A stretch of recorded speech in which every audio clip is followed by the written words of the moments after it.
حمدا صلی اللہ رسول کریم اعوذ باللہ من الشیطان الرجیم بسم اللہ الرحمن الرحیم. السلام علیکم خواتین و حضرات. مسلمانوں میں ابتدائی زمانے سے تحقیق کا کام بہت ہوا اور ہم نے سائنس، ریاضی،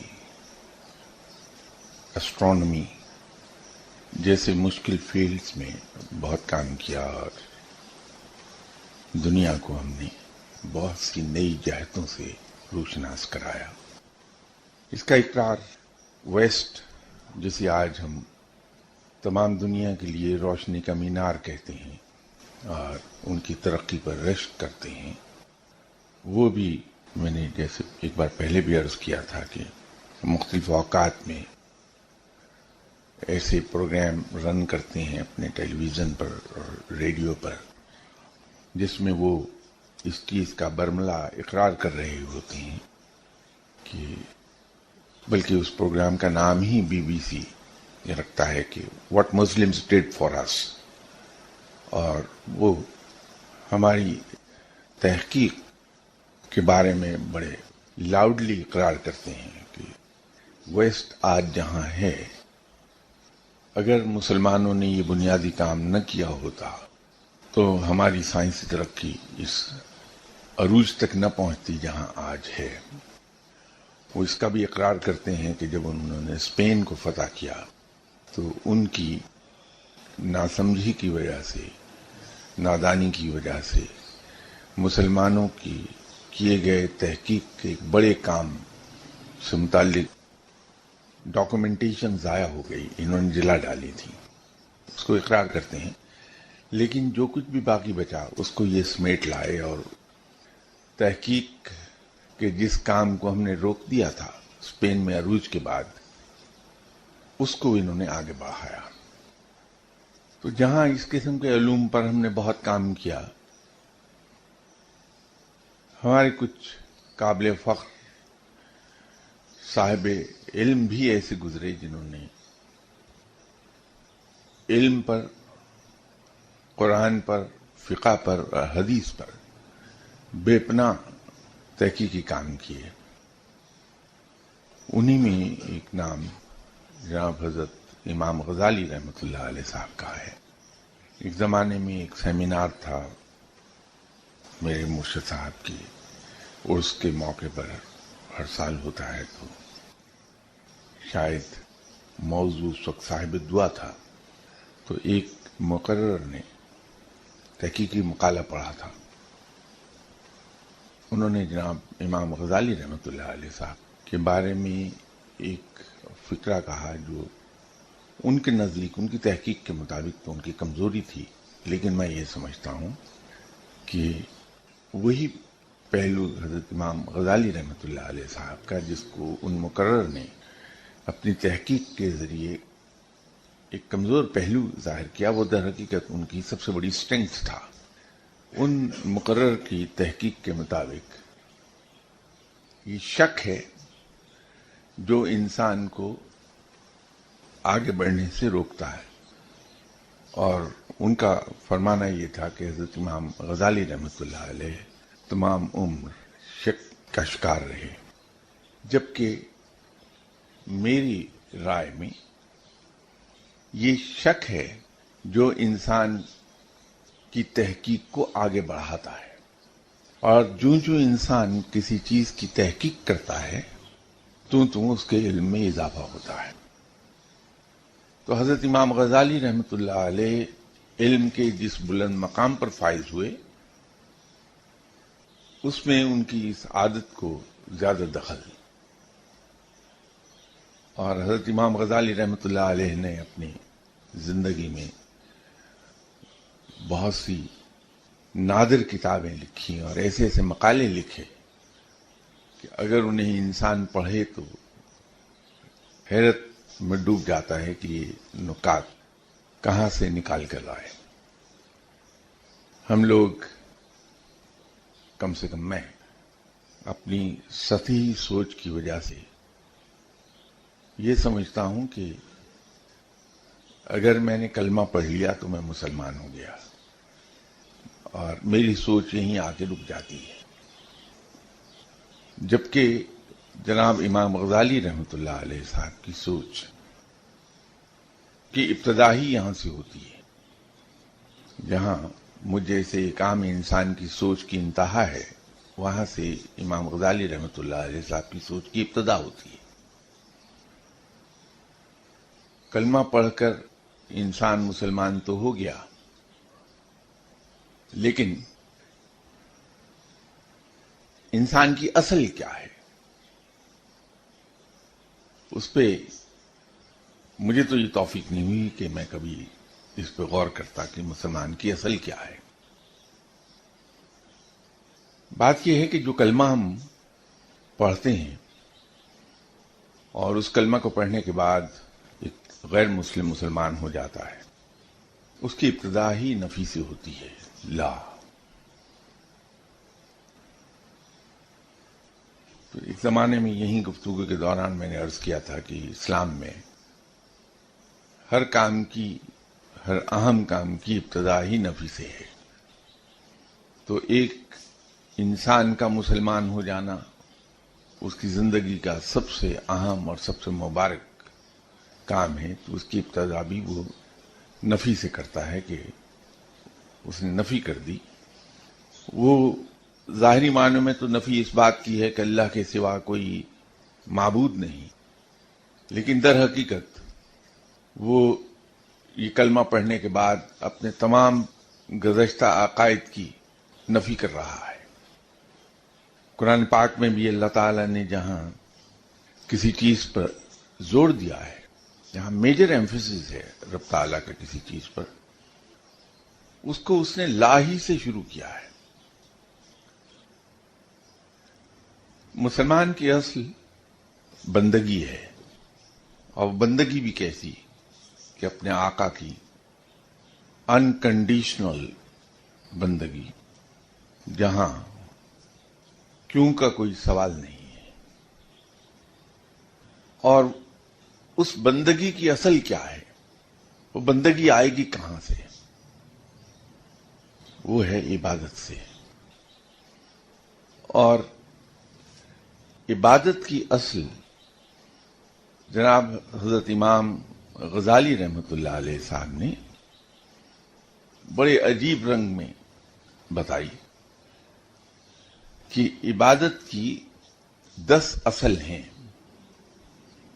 اور امام غزالی رحمۃ اللہ علیہ صاحب کے فرمان کے مطابق عبادت کی پہلی اصل اعتقاد کے درست ہونے کی ہے۔ تو جب میں نے حضرت امام غزالی رحمۃ اللہ علیہ صاحب کا یہ فرمان پڑھا کہ عبادت کی 10 اصل ہیں اور پہلے اصل اعتقاد کا ٹھیک ہونا ہے، تو یہ بات بڑی حیران کن لگی۔ ہم جو اسلام کو سمجھ نہیں پاتے، تو میں سمجھتا ہوں کہ اس کی وجہ شاید یہ ہے کہ ہم لوگ اسلام، مکمل اسلام کو نظر میں نہیں رکھتے۔ ہمارا عالم وہی ہے جیسے کچھ نابینا لوگ چڑیا گھر چلے گئے تھے، اور واپسی پہ ان سے کسی نے پوچھا تھا کہ تم نے ہاتھی دیکھا؟ تو انہوں نے کہا کہ ہاں ہم نے ہاتھی دیکھا۔ تو پوچھنے والے نے مزید سوال کیا کہ ہاتھی کیسا تھا؟ تو ہر نابینا نے ہاتھی کو ڈسکرائب کیا اسی طرح جس طرح ہاتھی کا کوئی حصہ اس کے ہاتھ میں آیا تھا۔ تو ہم اسلام کو اسی طرح سمجھتے ہیں جتنے حصے پر ہماری نظر رہتی ہے۔ اگر میں تھوڑا سا اسے بلنٹلی عرض کروں تو ہم اسلام صرف اسی کو سمجھتے ہیں، اتنے حصے کو جو ہمیں کنوینئنٹلی سوٹ کرتا ہے۔ ہم میں سے کچھ حضرات اپنی معصومیت کی وجہ سے اپنی اندھی عقیدت کی وجہ سے اسلام کو صرف عبادات کا مجموعہ سمجھ لیتے ہیں. کچھ لوگ اپنے زیادہ انلائٹنڈ ہونے کی وجہ سے صرف حقوق العباد کی ادائیگی کو اسلام کہنے لگتے ہیں، اور کچھ لوگ اسے صرف انسان اور اس کے رب کے درمیان کا معاملہ کہہ کے ایک طرف کر دیتے ہیں. تو حضرت امام غزالی رحمۃ اللہ علیہ تو عبادت کی پہلی اصل گنتے ہی اعتقاد کے درست ہونے کو ہیں، کہ انسان کا اعتقاد درست ہو، اور اعتقاد انسان کا درست ہو نہیں سکتا جب تک کہ کنسیپٹس کلیئر نہ ہو جائیں، اور کنسیپٹس انسان کے کلیئر نہیں ہوتے جب تک کہ وہ علم میں کافی آگے نہ چلا جائے. کم علمی اور لا علمی دونوں ہی ہلاکت کا سبب بن جاتی. اور حضرت امام غزالی رحمۃ اللہ علیہ صاحب کے فرمان کے مطابق عبادت کی دوسری اصل علم کی تلاش میں رہنا ہے. تو یہ جو بات میں آپ سے اعتقاد کی کر رہا تھا کہ وہ درست ہو نہیں سکتا جب تک کہ کنسیپٹس کلیئر نہ ہوں، اور کانسیپٹس کلیئر ہو نہیں سکتے جب تک کہ انسان کے پاس وافر علم نہ ہو، تو امام غزالی رحمۃ اللہ علیہ صاحب کے فرمان کے مطابق عبادت کی دوسری اصل تلاش علم میں ہے. اور تلاش علم ایسی چیز ہے جس کے لیے ہمارے اسلاف نے پاپیادہ پوری دنیا گھومی ہے، زمین کے چکر لگائے ہیں. حضرت بایزید بستامی رحمۃ اللہ علیہ صاحب نے ایک روایت کے مطابق 110 اساتذہ سے فیض حاصل کیا، دوسری روایت میں 105. تو 105 اساتذہ مختلف ممالک میں تھے، مختلف شہروں میں تھے، اور وہ زمانہ تھا کہ انسان پاپیادہ سفر کرتا تھا، خطرات بے پناہ تھے. تو آدھی سے زیادہ دنیا گھومی حضرت بایزید بستامی رحمۃ اللہ علیہ صاحب نے علم کی تلاش میں. اسی لیے نہ صرف یہ کہ ان کے اپنے اعتقاد بالکل درست تھے، کلیئر تھے کنسیپٹس، بلکہ انہوں نے جو تعلیمات اپنے پیچھے چھوڑی لوگوں کے لیے وہ بھی ایسی ہیں کہ اگر کوئی شخص انہیں پڑھ پائے، اس کو وہ میسر آ جائیں، تو انسان کے اندر علم کا نور بھر جاتا ہے. ایسی تعلیمات ہیں. اب یہ کنسیپٹ اور اس پر یقین، اعتقاد ہم میں سے کس کا ہوگا کہ حضرت بایزید بستامی رحمۃ اللہ علیہ اپنے گاؤں میں رہتے تھے، جوانی کے عالم میں، رادر نوجوانی کا عالم تھا. تو ایک روز نماز پڑھنے گئے، فارغ ہوئے تو امام صاحب جن کا تعلق اسی گاؤں سے تھا، تو انہوں نے عذراہ ہمدردی، عذراہ بزرگی حضرت بایزید بستامی رحمۃ اللہ علیہ صاحب سے کہیں یہ پوچھ لیا کہ بایزید تم کوئی کام تو کرتے نہیں ہو، تو کھاتے کہاں سے ہو؟ میں نے کہا کہ حضور میں اس کا جواب عرض کرتا ہوں، لیکن میں پہلے نماز دوبارہ ادا کر لوں. تو امام صاحب نے فرمایا کہ تم نے ابھی تو میری ابتدا میں نماز پڑھی ہے. جواب کیا آیا کہ جس شخص کا یقین رب پر رازق ہونے کا نہیں ہے کہ اس کا رازق رب ہے، اس کے پیچھے میری نماز نہیں ہو سکتی. یہ کنسیپٹ کتنا کلیئر ہے اور یقین کتنا مضبوط ہے رب پر کہ وہ میرا رازق ہے، کہ امام کو یہ کہہ دیا کہ وہ شخص جس کا رب پر یہ ایمان نہیں کہ وہ رازق ہے، اس کے پیچھے میری نماز ہوئی نہیں. جب علم انسان کے پاس زیادہ ہوتا ہے تو یہ مضبوطی آتی ہے اس کے یقین میں. امام غزالی رحمۃ اللہ علیہ صاحب کے فرمان کے مطابق تلاش علم کے بعد تیسری اصل طہارت ہے، پاکیزگی. ان نکات کو اگر ہم غور سے دیکھیں تو احساس ہوتا ہے کہ بڑی تحقیق کے بعد یہ چیزیں حضرت امام غزالی رحمۃ اللہ علیہ نے نکالی تھی. طہارت میں وضو بھی شامل ہے، طہارت میں غسل بھی شامل ہے، طہارت میں ظاہری پاکیزگی بھی اور غیر مرئی پاکیزگی بھی سب شامل ہیں. بغیر وضو کے نماز نہیں ادا ہوتی، بلکہ الٹا بہت سخت گناہ ہے کہ بغیر وضو کے نماز پڑھ لی جائے. بھولے سے ہو جائے تو وہ اور بات ہے، جب یاد آ جائے کہ میں نے وضو کے بغیر نماز پڑھ لی تھی تو اللہ سے معافی مانگنے کے بعد اس نماز کو لوٹا دیا جائے. لیکن کہیں جان بوجھ کے نماز پڑھ لے بغیر وضو کے تو بے پناہ گناہ ہے. تو عبادت کی تیسری اصل امام غزالی رحمۃ اللہ علیہ صاحب کے نزدیک طہارت ہے. عبادت کی چوتھی اصل امام غزالی رحمۃ اللہ علیہ صاحب کے نزدیک نماز کا بیان، نماز کی سمجھ اور نماز کی ادائیگی. یہ کمال کی چیز ہے کہ اللہ تعالیٰ نے نماز پہ بے پناہ زور دیا ہے، اور اسلام کا پہلا رکن نماز ہے. اور نماز انسان سیکھ نہیں سکتا جب تک کہ وہ علم کو تلاش نہ کر رہا ہو. نماز آ نہیں سکتی انسان کو. تو وہ جو تلاش علم کو دوسری اصل بیان کیا، اب آنے والے جتنے نقاط ہیں وہ سب اسی کو کنفرم کریں گے کہ وہ جو تلاش علم کو انہوں نے دوسری اصل کہا وہ بڑا درست ہے. وہ ان چیزوں پہ میں بذوق میں خود غور کرتا رہا. میں بذوق میں خود اس لیے کہہ رہا ہوں کہ بغیر علم کے، بغیر کسی قابلیت کے کسی چیز پر غور کرنے کا کوئی فائدہ تو ہوتا نہیں.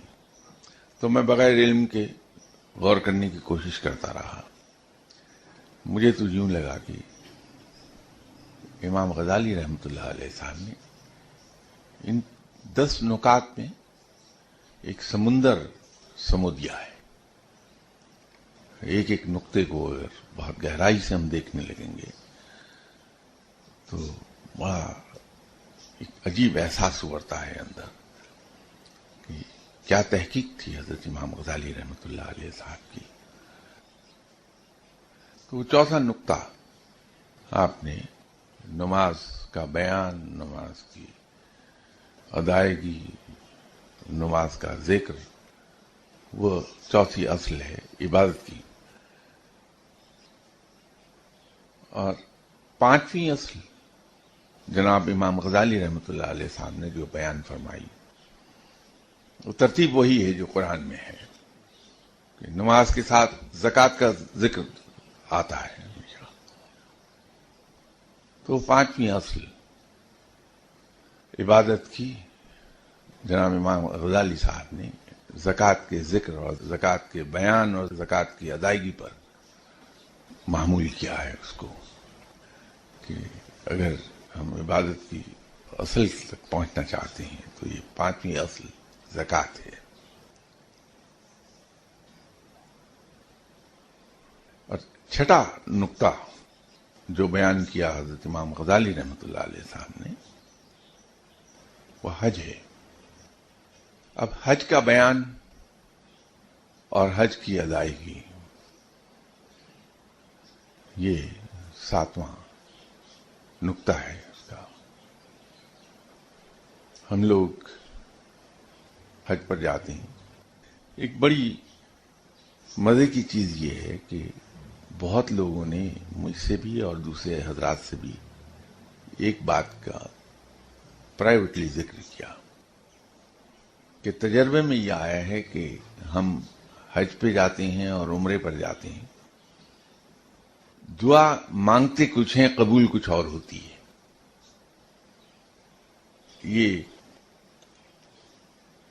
تو ان صاحب سے جنہوں نے مجھ سے ابھی لیٹلی اس کا ذکر کیا تو میں ان سے ایک بات کہہ رہا تھا کہ چونکہ ابھی آپ آئے ہیں کل ہی عمرے سے واپس، ذرا یاد کر کے یہ بتائیے کہ وہ دعا جو قبول نہیں ہوئی، جو پوری نہیں ہوئی، وہ جب مانگ رہے تھے تو آپ کے دل میں خیال کیا تھا، وہ یاد کیجئے ذرا.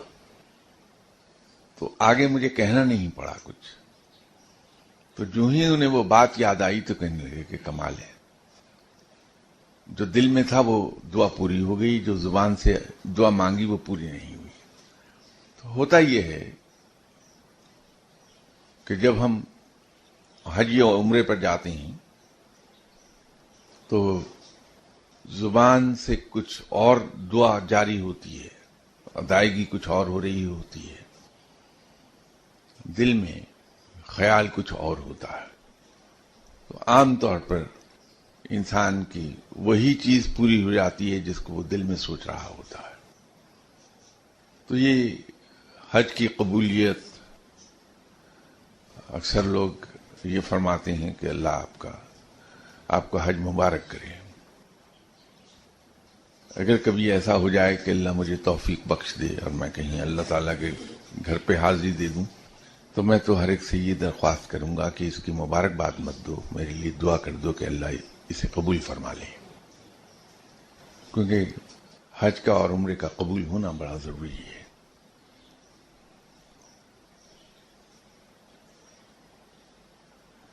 آٹھواں نقطہ یا آٹھویں اصل عبادت کی جناب حضرت امام غزالی رحمۃ اللہ علیہ صاحب نے جو بیان فرمائی وہ ہے قرآن پاک کی تلاوت. بدنصیبی کچھ ہماری ایسی آج کل چل نکلی کہ لوگ وظائف میں زیادہ یقین کرنے لگے، اور تجربے میں یہ آیا ہے کہ اگر کوئی مجھے یہ کہے کہ قرآن پاک پڑھا کرو، اللہ تم پہ اپنی رحمتیں نازل فرما دے گا، اللہ جو تمہاری ضرورت ہے اس کو پوری کر دے گا، تو میرا پلٹ کے جواب اس کو یہ ہوگا وہ تو ٹھیک ہے لیکن کوئی وظیفہ تو پڑھنے کو دے دیں. معلوم نہیں کس طرح سے یہ چیز ہم میں در آئی کہ ہم غلط طور پر وظیفے کو قرآن پاک کی تلاوت سے افضل سمجھنے لگے، جبکہ میں نے یہیں یہ عرض کیا تھا ایک بار کہ جناب حضرت امام احمد بن حنبل، آپ نے خواب میں ایک بار اللہ نے ان پر رحمت فرمائی اور اللہ تعالیٰ سے ملاقات ہوئی خواب میں، تو رب تعالیٰ نے جناب امام صاحب سے پوچھا کہ کہو احمد کیا چاہتے ہو؟ تو جناب احمد بن حنبل امام صاحب نے عرض کی کہ یا رب تعالیٰ اپنے تک پہنچنے کا کوئی آسان راستہ بتا دے. تو جواب آیا کہ قرآن پاک کی تلاوت کثرت سے کیا کرو. کلام پاک کی تلاوت، اس کی فضیلت یہ ہے کہ رب تک پہنچنے کا آسان ترین راستہ یہ ہے کہ قرآن پاک کی کثرت سے تلاوت کی جائے. لیکن اللہ تعالی ہمارے عقائد درست کر دے، ہم غلطی سے یہ سمجھ بیٹھے ہیں کہ قرآن کا پڑھنا تو روٹین کی بات ہے، لیکن وظیفہ اگر پڑھا جائے تو شاید رب جلدی متوجہ ہوتا ہے. یہ غلط خیال ہے. قرآن پاک انسان اگر کثرت سے تلاوت کرے تو حیرت انگیز طریقے پر اس کے نئے نئے معنی سمجھ میں آنے لگتے ہیں. میری طرح کے لوگ جنہیں عربی بالکل نہیں آتی، وہ بھی اگر قرآن پاک صرف بغیر سمجھے ہی تلاوت کرتے رہیں تو کچھ عرصے میں اس کے نئے نئے معنی سمجھ میں آنے لگتے ہیں. یہ قرآن کا معجزہ ہے، خود بخود معنی سمجھ میں آنے لگتے ہیں، نئی نئی اس کی تشریح سمجھ میں آنے لگتی ہے. امام غزالی رحمۃ اللہ علیہ صاحب نے قرآن پاک کو آٹھویں اصل بیان کیا ہے عبادت کی، قرآن پاک کی تلاوت کو. نویں اصل امام غزالی رحمۃ اللہ علیہ صاحب کے نزدیک عبادت کی یہ ہے کہ ذکر و تسبیح. کہ انسان مصروف ہو جائے فارغ اوقات میں رب تعالیٰ کی تسبیح بیان کرنے پہ. یہاں کئی بار کی کہی ہوئی بات پھر ایک بار عرض کروں گا کہ ذکر اور تسبیح اس لیے نہ کی جائے کہ میری کوئی دنیاوی حاجت پوری ہو جائے، بلکہ اس لیے کی جائے کہ میں اپنے رب کو پکارنا چاہتا ہوں، اپنے رب کو یاد کرنا چاہتا ہوں. اور جب انسان رب کو اس لیے پکارے گا کہ میں اپنے رب کو یاد کروں، میں اس کا ذکر کروں، اس کی تسبیح بیان کروں، تو جو قرآن پاک میں رب نے کہا کہ تم میرا ذکر کرو، تمہارا ذکر میں کروں گا، تو پھر رب انسان کو یاد کرنے لگتا ہے. اور جس شخص کو رب یاد کرنے لگے اس کے دین و دنیا سمجھ جاتی ہے. 10ویں اصل جناب امام غزالی رحمۃ اللہ علیہ صاحب کے نزدیک یہ ہے کہ جو اوراد کرتے ہیں، ذکر و اوراد میں مصروف ہوتے ہیں ہم، اس کی ترتیب کیا ہو. یہ ترتیب کا معاملہ ہے، یہ بڑا اہم ہے. ایک میرے کزن کے جاننے والے تھے، دوست تھے، اور وہ اہل زبان تھے، ان کا تعلق بریلی سے تھا. میں شاید اس وقت فرسٹ ایئر یا سیکنڈ ایئر میں پڑھ رہا تھا.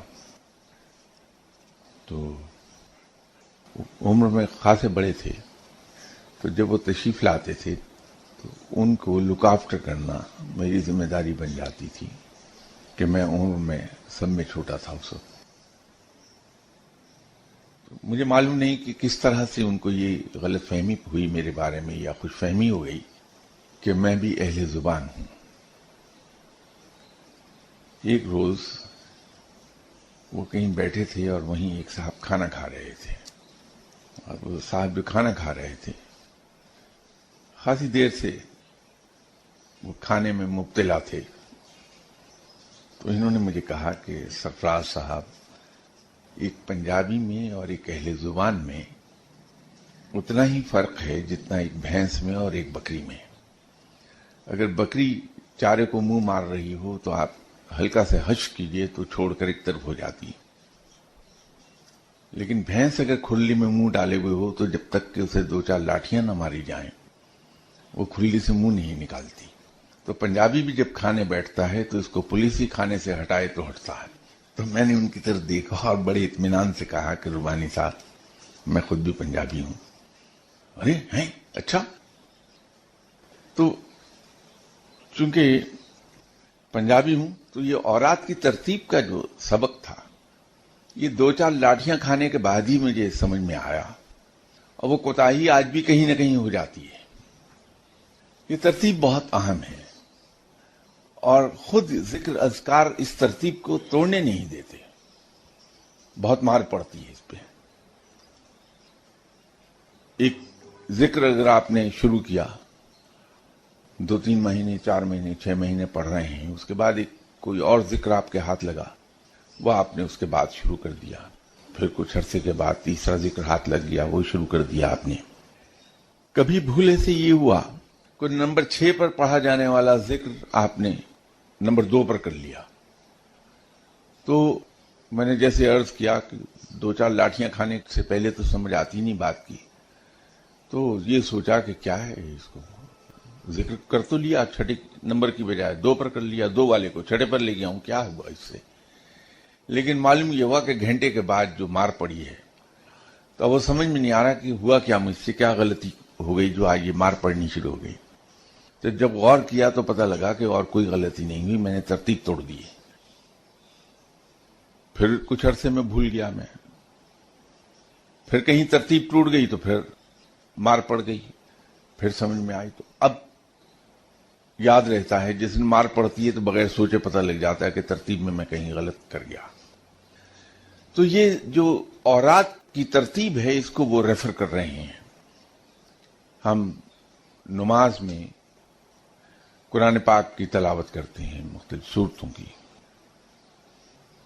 اس لیے اس میں یہ حکم ہے، گناہ تو نہیں ہے لیکن حکم یہ ہے کہ اس کی ترتیب کو برقرار رکھو. کہ پہلی رکعت میں وہ سورت پڑھو جو پہلے آئی ہے، اور دوسری رکعت میں ترتیب میں اس کے بعد آنے والی سورت پڑھ لی جائے۔ تو ذکر اذکار کی ترتیب کو حضرت امام غزالی رحمۃ اللہ علیہ نے عبادت کے 10ویں اصل بیان کیا کہ اس کی ترتیب کو نہ خراب کیا جائے، تاکہ اس کے اثرات اسی ترتیب سے نازل ہوتے رہیں۔ جہاں تک میں سمجھا ہوں اس بات کو کہ جتنے بھی الفابیٹس ہیں، جتنے حروف ہیں، ہر حرف کے اثرات ہیں۔ کہ یہاں پہ خاصی تفصیل سے اس موضوع پر گفتگو ہوئی ہے۔ مختلف حروف کا مجموعہ الفاظ کہلاتا ہے، اور مختلف الفاظ کا مجموعہ فقرہ کہلاتا ہے، سینٹنس۔ جس طرح کنسٹرکشن آف سینٹنس میں ہم گرامیٹیکل ترتیب کا خیال کرتے ہیں کہ کنسٹرکشن آف سینٹنس میں گرامیٹیکل آرڈر چینج نہ ہونے پائے، اسی طرح، اور آپ یہ دیکھیے کہ کوئی سینٹنس جو ہے جب ہم اسے کنسٹرکٹ کر رہے ہوتے ہیں، اگر ہم اس میں گرامیٹیکل ترتیب کا خیال نہ رکھیں، گرامیٹیکل آرڈر کو مینٹین نہ کریں ہم، تو سینٹنس کی فکرے کی تاثیر میں فرق آتا ہے۔ وہ انسان پر اثر انداز نہیں ہو پاتی اس طریقے سے جس طریقے سے صحیح گرامیٹیکل آرڈر کا سینٹنس کرے گا۔ بالکل اسی طرح جب ہم ذکر اذکار کرتے ہیں تو اگر اس آرڈر کو ہم چینج کر دیں گے تو اس کے اثرات جو اتر رہے ہیں وہ تبدیل ہونا شروع ہو جائیں گے، اور خاص طور پہ اگر ان الفاظ میں اور ہر لفظ میں حروف مقطعات میں سے ایک آدھ ضرور ہوتا ہے تو اس کے اثرات ڈرامیٹیکلی چینج ہو جائیں گے۔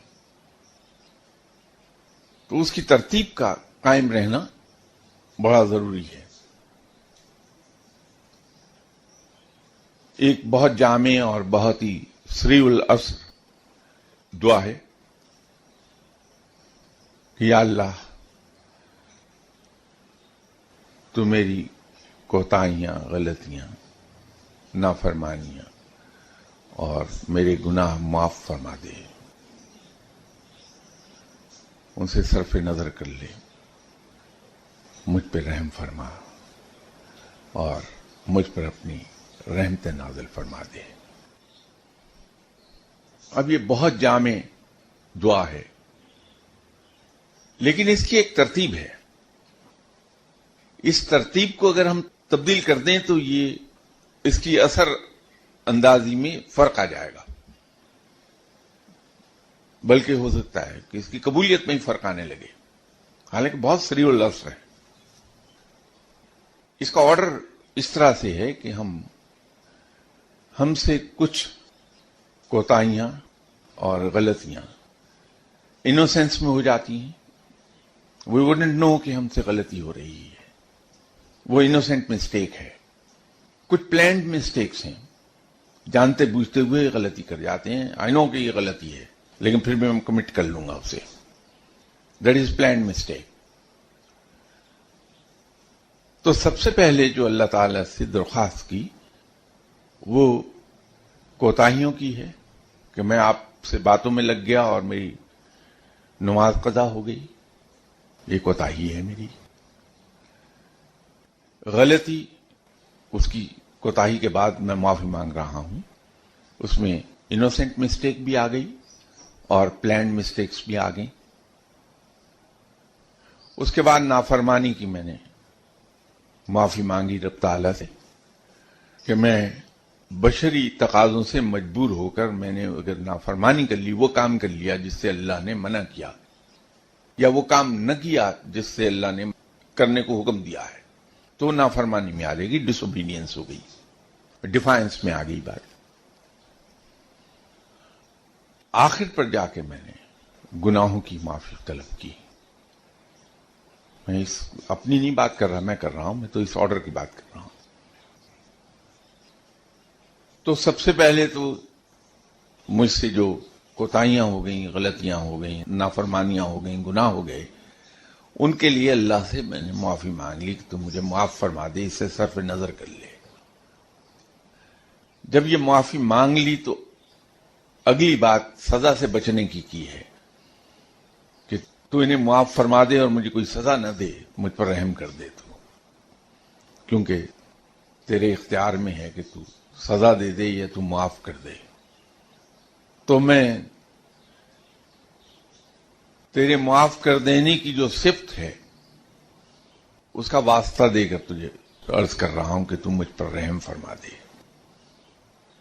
تو جب اس نے میری کوتاہیاں معاف کر دیں اور مجھ پر رحم کر دیا، مجھے سزا نہیں دی، تو اب میں ایک آگے فرمائش کر رہا ہوں، ایک ڈیمانڈ پٹ اپ کر رہا ہوں اللہ کے حضور، ایک ریکویسٹ کر رہا ہوں کہ یا اللہ تم مجھ پر اپنی رحمت نازل فرما دے۔ اب یہ ایک خاص آرڈر میں ہے یہ دعا، اور اس اپنے آرڈر کی وجہ سے یہ اتنی زود العصر ہے کہ جلدی قبول ہو جاتی ہے اور اس کے ثمرات بھی ملنے لگتے ہیں۔ تو یہ امام غزالی رحمۃ اللہ علیہ صاحب کی جو تحقیق کے نتیجے میں انہوں نے جو عبادت کی 10 اصل بیان کی ہیں وہ میں نے آپ کے سامنے عرض کر دی۔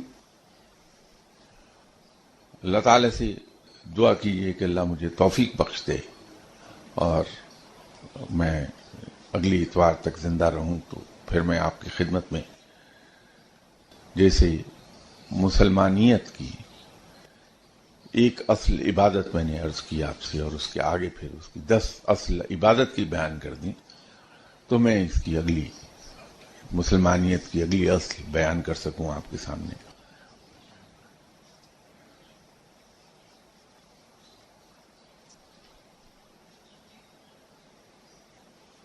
ایک سوال کسی صاحب نے کیا ہے اور آج تو انہوں نے جمعے کے خطبے سے اقتباس بھی دے دیا۔ میں ہمیشہ ایک عرض کیا کرتا ہوں کہ حضور یہ ہستیاں اتنی بڑی ہیں اور میں اتنا کمتر شخص ہوں، اتنا حقیر انسان ہوں کہ ان کے تو نام بھی میں اپنی زبان پر لاؤں تو گستاخی ہے۔ بہت عظیم لوگ ہیں، بہت بڑے لوگ ہیں، ان کی شخصیات پر میں کس طرح سے کوئی کامنٹ کر سکتا ہوں، جبکہ میں تو ان کی پاؤں کے خاک کے ایک ذرے کے برابر نہیں، اور وہ بھی حضرت ابوبکر صدیق رضی اللہ تعالی عنہ جیسی شخصیت۔ یہ جو خطبے میں ہم جناب حضرت ابوبکر صدیق رضی اللہ تعالی عنہ کا ذکر کرتے ہوئے آپ کی کچھ خصائل بیان کرتے ہیں، آپ کی خصوصیات، آپ کی عظمت، آپ کی خوبی کو بیان کرتے ہیں، چاہے الفاظ کچھ ہی ہوں، اصل میں یہ شاید دھوکہ یوں کھا رہے ہیں کہ انہوں نے کوئی ایسا خطبہ سن لیا جس میں بعد الانبیاء کا لفظ استعمال ہوا حضرت ابوبکر صدیق رضی اللہ تعالیٰ عنہ کا ذکر کرتے ہوئے۔ تو حضور بات یہ ہے کہ وہ ترتیب بعد الانبیاء اس لیے کہا جاتا ہے کہ آپ صلی اللہ علیہ وسلم کے بعد امیر المومنین بننے والے پہلے شخص تھے حضرت ابوبکر صدیق۔ ایک تو اس لحاظ سے یہ بعد الانبیاء کا لفظ استعمال ہو گیا خطبے میں۔ دوسری چیز یہ ہے کہ جس جانثاری سے دوستی نبھائی ہے انہوں نے آپ صلی اللہ علیہ وسلم کے ساتھ، وہ انہی کا خاصہ رہا۔ جس طرح سے ٹوٹ کے محبت حضرت ابوبکر صدیق رضی اللہ تعالی عنہ نے کی آپ صلی اللہ علیہ وسلم سے، دوسرے صحابہ نے بھی کی ہے، لیکن ان کی محبت میں شدت بہت تھی۔ جس طرح سے برے وقت میں ساتھ نبھایا ہے آپ صلی اللہ علیہ وسلم کا، انہیں یار غار بھی اس لیے کہا جاتا ہے کہ وہ وقت جب موت تقریباً یقینی تھی، اس وقت آپ صلی اللہ علیہ وسلم کے ساتھ کھڑے رہے ہیں، یہی عظمت بہت ہے ان کی۔ تو اس لیے آپ کے لیے ایسے بعد الانبیاء جیسے الفاظ استعمال کر دیے جاتے ہیں۔ لیکن ان صحابہ کرام پر، چاہے وہ حضرت ابوبکر صدیق رضی اللہ تعالی عنہ ہوں یا حضرت عمر فاروق رضی اللہ تعالی عنہ یا حضرت عثمان غنی رضی اللہ تعالی عنہ یا حضرت علی کرم اللہ وجہ رضی اللہ تعالیٰ عنہ عظمت بہت ہے ان کی. ہم سوائے اس کے کہ ان کی عظمت کو سلام کرتے رہیں، ان کو ڈسکس نہ کریں کہ جب کسی کو ہم انڈر ڈسکشن لاتے ہیں تو بعض اوقات کچھ ایسی بات زبان سے نکل جاتی ہے جو ان کے ساتھ عقیدت کے خلاف. میں یوں ہی جان بچایا کرتا ہوں یہ کہہ کے کہ یہ بڑے عظیم لوگ ہیں اور ان پر کامنٹ کرنے کے لیے ان سے زیادہ عظیم ہونا ضروری ہے، اور وہ کوئی انسان ہو نہیں سکتا.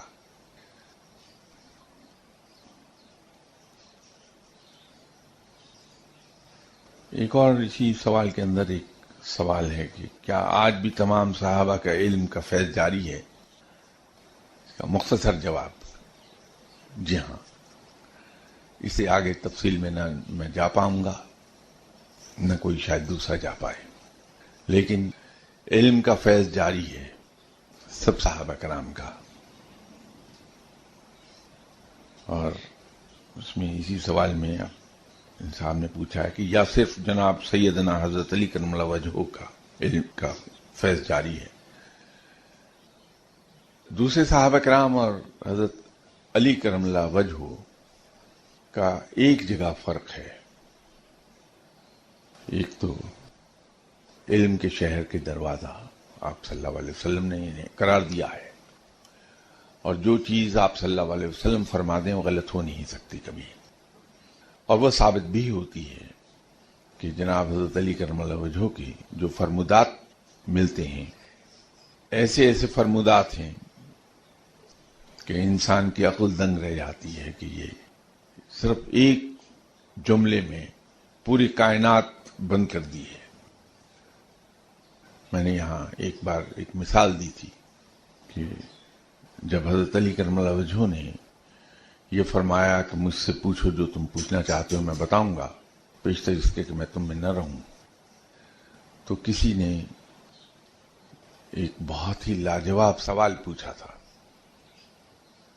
اور پوچھنے والے کا بھی غالباً یہی گمان ہوگا کہ اس کا جواب دیتے دیتے شاید ہفتہ تو گزر جائے گا، اور پڑھنے والے کے بھی دماغ میں یہی آتا ہے کہ اس کا جواب دیتے ہوئے شاید 2-4 ہفتے گزریں گے. لیکن حضرت علی کرم اللہ وجہ نے صرف ایک جملے میں جواب دے دیا تھا.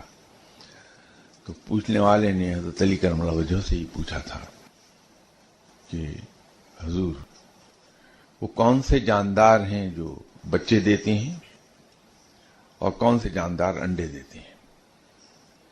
تو بجائے فہرست بیان کرنے کے آپ نے فرمایا کہ جن کے کان باہر ہیں ظاہراً نظر آتے ہیں وہ بچے دیتی ہیں، اور جن کے کان پوشیدہ ہیں وہ انڈے دیتی ہیں.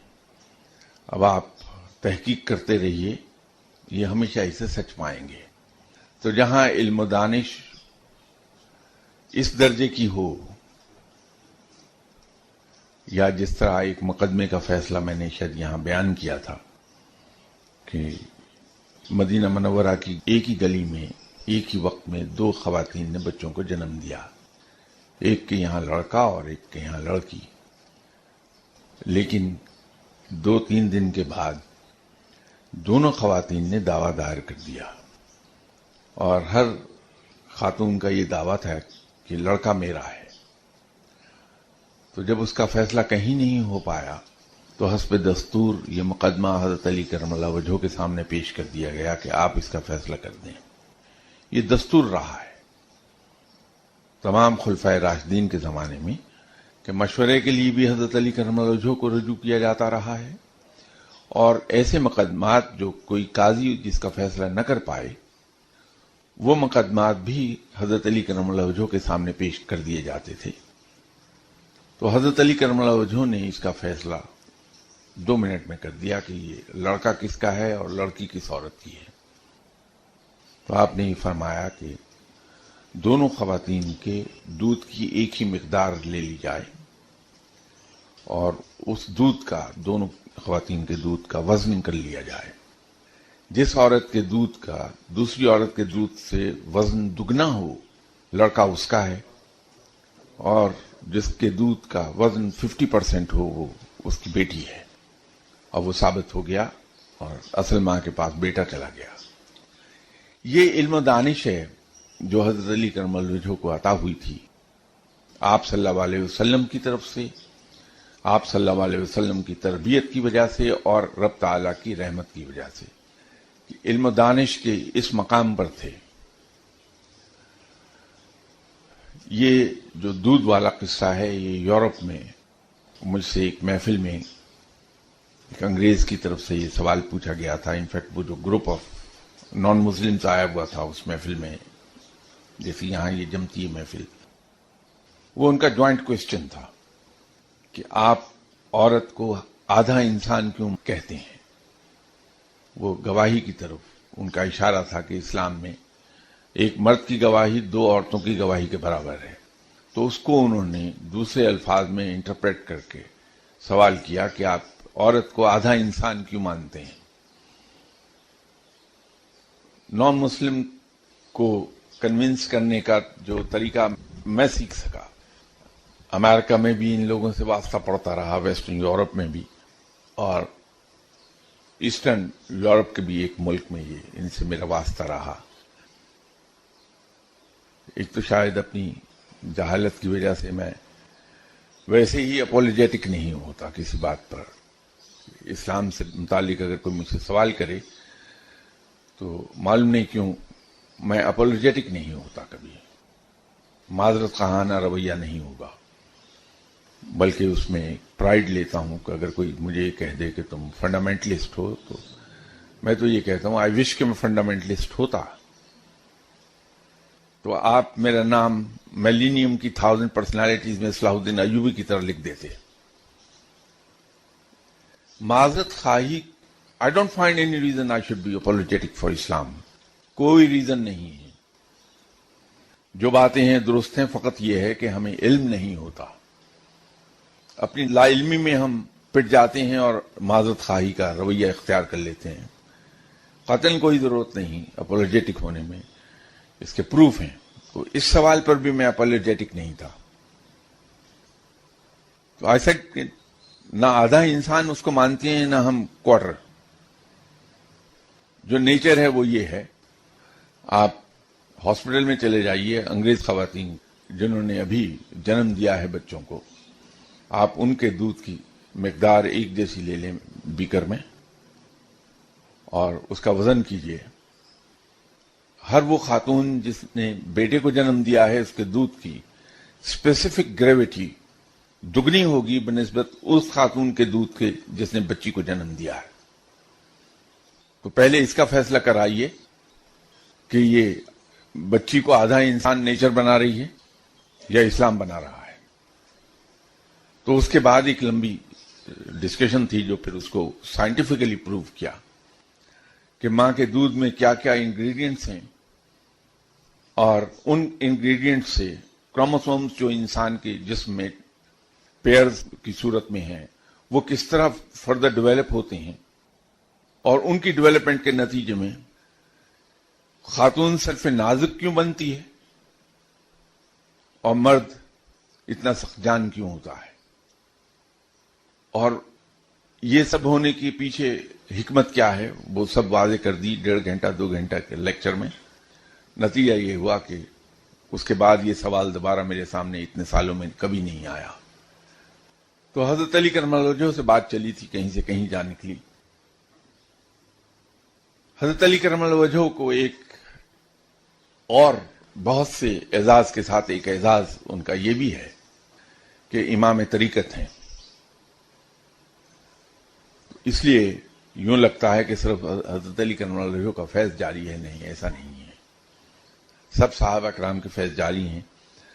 البتہ حضرت علی کرم اللہ وجہہ کو جہاں علم کے شہر کا دروازہ ہونے کا اعزاز حاصل ہے، اللہ کی تلوار ہونے کا اعزاز حاصل ہے، وہاں پہ یہ اعزاز بھی حاصل ہے کہ آپ امیر طریقت ہیں اور آپ کی دہلیز کو پکڑنے والا شخص، بلکہ یوں کہیے کہ جو حضرت علی کرم اللہ وجہہ کی دہلیز کو نہیں پکڑتا وہ کبھی ولی بن نہیں سکتا. اور حضرت علی کرم اللہ وجہہ کے در پہ جو بھکاری بن کے کھڑا ہوا حضرت علی کرم اللہ وجہہ نے اسے بازو سے پکڑ کے آپ صلی اللہ علیہ وسلم کی دہلیز تک پہنچا دیا، اور جو آپ صلی اللہ علیہ وسلم کی دہلیز کو پکڑ کے بیٹھ گیا، آپ صلی اللہ علیہ وسلم اسے بازو سے پکڑ کے رب سے ملا دیتے ہیں۔ یہ اعزاز ہے حضرت علی کرم اللہ وجہہ کا۔ اس لیے حضرت علی کرم اللہ وجہہ کے بارے میں یہ ہے کہ ان کا چشمہ فیض جاری ہے، سبھی کا جاری ہے، سبھی اپنی اپنی جگہ عظیم ہیں۔ انشاءاللہ تعالیٰ بشرط زندگی اگلی اتوار ملاقات ہوتی ہے۔ السلام علیکم۔